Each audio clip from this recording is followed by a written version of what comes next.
mianatra eo a-tongotry Jesosy isan'andro.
Fahamarabantsika tsirairay avy indray tonga eto amin'ity lesona ho an'ny lehibe ity tonga amin'ity fotoana manokana ity ihany koa sotran'Andriamanitra isika ny amin'izany.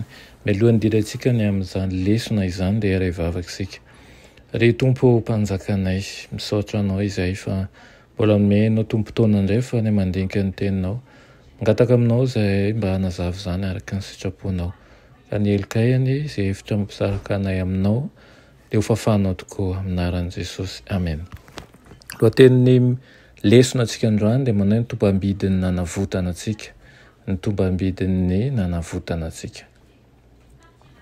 Herin'ny fahamaizinana nanjaka teo amin'ny fiainan'ireo mpiaino an'i Paoly ny fahotana. Ho an'i Paoly dia azo lazaina ho faty mandehandeha izy ireo fahiny. Maty ny fahadisoanareo sy ny fahotanareo izy araka ny voalazany eo amin'ny toko faharoa amin'ny Efesiana toko faharoa andiny voalohany. Kanefa nandeha na miaina arak'izay adiadin'ny Satana azy. Ny nandevozin'ny ota sy Satana izy ireo ka tsy nanafaka ny tenany akory, ndila fanavotana izy noho ny amin'izany. Nataon'Andriamanitra izany tamin'ny alalan'ny asa-pitiavana nataony tao amin'ny Kristy ary asongadinan'i Paoly ireo fitahiana roho vaovao avy amin'ny fahasoavan'Andriamanitra eo amin'ny fiainan'ny mpino dia ny fanavotana sy ny famelan-keloka.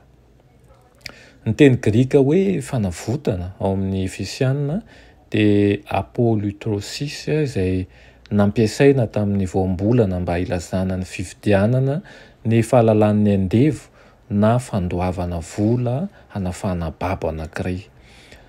Re manakoaky amin'izany ny feon'ilay mpivarotra andevo manao lavanty an'ity etam-barony ary koa ny fikatrokatroky ny rojo vy mangatsiaka na matorana an'ilay andevo. Rehefa miresaka momba ny fanavotana, ny testamenta vaovao dia manasongadina ny vidin'ny fahafahana ny andevo. Tamin'ny vidin'ny lafo tsy hay tombanana no nazahoantsika fahafahana. Hoy izy hoe izy no ananantsika fanavotana amin'ny rany. Manasongadina ny fahalalan-tanan'Andriamanitra sy ny fitiavany koa ny fanavotana tamin'ny fidianany lafo ny fahafahana antsika.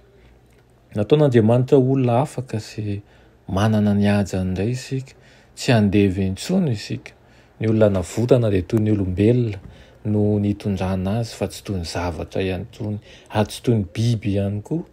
Izany hoe tonga olom-pirenen'ny lanitra izy fa tsy handevy ny tany intsony. Aoka marina tsara fa hevin-dravina ny hoe mandoa ny vidin'ny fahotanantsika amin'ny Satan'Andriamanitra, tsy ara-baiboly izany. Tsy misy ninonina tsy maintsy natokony alohan'Andriamanitra amin'ny Satana. Isan'ny tombontsoa omeny Kalvaria ny famelana ny fahadisoantsika. Niatra tamin'ny tenan'i Kristy teo amin'ny hazo fijaliana, ny sazany hoe ilay vidiny noho ny otantsika.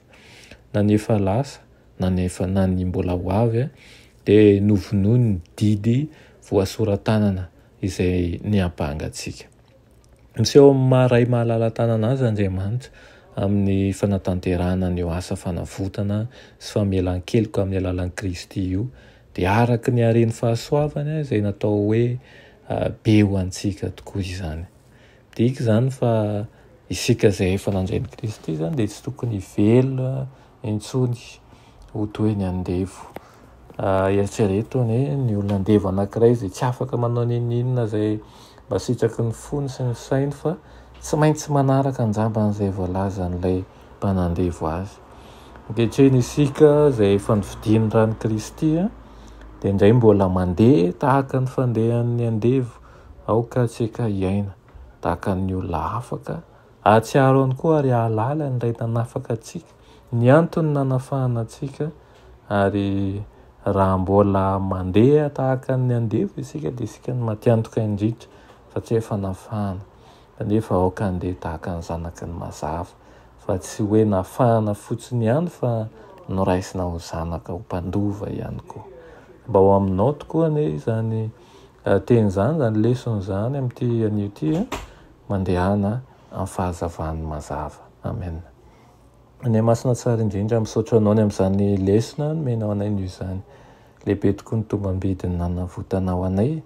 Mangataka amin'ny fanahinao masina izahay mba hananatra anay koa hampandeha anay amin'ny lalana ny fahamarinanao ka andeha tahaka ny zanaky ny mazava izahay satria efa navotanao hiala tao amin'ny maizina. Amin'ny anaran'i Jesosy. Amen.